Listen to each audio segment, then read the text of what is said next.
Allah is great. He created you. He loves you. He's waiting for you to return to Him. That's all. He's waiting for you to repent to Him. He gets so happy when you and I seek forgiveness, that happiness is described in a hadith of the Prophet ﷺ. You know, of a man who was lost in a desert, hungry, and he had all his provision on his camel. He put the camel aside, he tied it, and he went to rest. When he got up, his camel disappeared and he was lost completely in the middle of the desert. Nothing, no hope, no mercy, no nothing. And you know what? He started calling out to Allah, and some time later, he spotted his camel. He was so excited. Out of his excitement, he blundered in the way. He says, oh Allah, I am your Lord and you are my slave. He said it was a mistake. That mistake was made out of excitement. The Prophet ﷺ, describing the happiness of Allah, says Allah becomes more happier than that man. The happiness of that man was through a mistake. The happiness of Allah is never through a mistake. Subhanallah. Allah becomes very, very happy when we repent. So let's repent, my brothers and sisters. Make Allah happy. We say, Allahumma ardini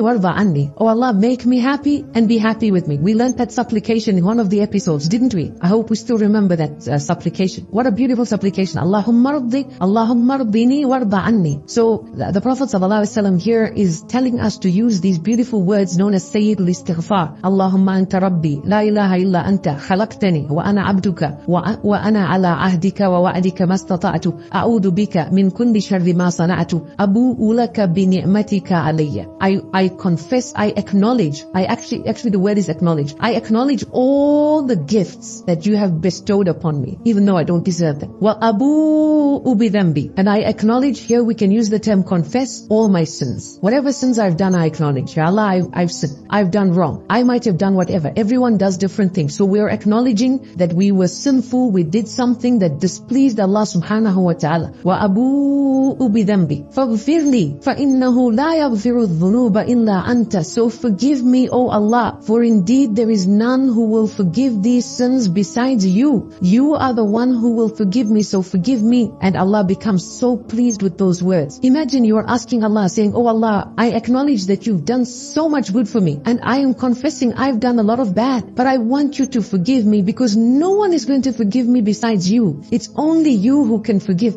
Whom am I going to turn to? Who am I going to turn to? I cannot turn to anyone besides you, O Allah. So here I have turned to you, O Allah. I'm acknowledging you are my Lord. I am your slave. You've done so much for me. Allahumma anta rabbi, la ilaha illa anta khalaqtani, wa ana abduk, wa ana ala ahdika wa wa'dika mastata'at. Oh Allah, you are my Lord. You created me. I'm your slave. I'm trying my best to fulfill the promise that I made to you, to fulfill the covenant. I'm trying my best. I seek your protection from the evil of whatever I've done. I acknowledge that you've done me so much in terms of favor, and I acknowledge that I've perpetrated so many sins. So, oh Allah, forgive me, for indeed there is no one to forgive me besides you. What beautiful words these are.